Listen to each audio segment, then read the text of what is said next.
One of the other advantages of the Hysucat is that people feel comfortable to do long range distances with their families, and if you get caught in a bad condition or a rough sea that picks up, you likely to be a lot more comfortable than on a conventional boat. Even in rough seas, when the boat goes airborne, when the boat jumps over a wave, for instance, the re-entry is soft and very comfortable because the hydrofoil is the lowest part in the tunnel, and that's the first thing that would cut into the water. And the moment it starts cutting into the water, it creates the lift forces. You're back on the surface without slamming or banging like a conventional boat would do. So even running a wake behind a big boat where you've got to be very careful, the boat often flies. The Hysucat can fly. It's got a wing underneath it, and it's comfortable.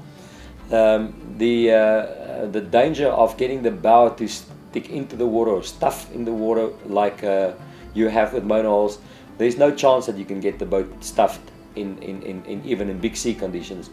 Worst case scenario, if you're in a big rough sea, big waves, you could punch through the wave, water would get into the boat, it will drain out the other side, and there would be no problem. So in general, it's a very safe boat for families and leisure to use as well. Future design possibilities. There's a number of projects on the cards at the moment. There's various hulls that's been developed over time. These hulls work really good.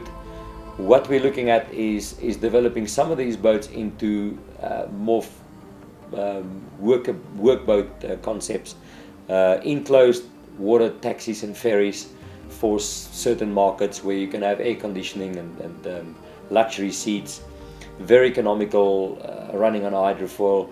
The green aspect of these boats is another very important thing. Once you're up on the hydrofoil, there's virtually no wake behind the boat.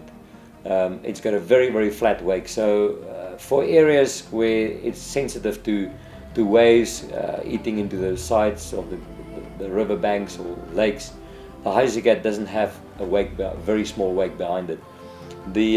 Also the important thing is that there's smaller engines, less pollution, less power, less spillage of fuel in the water.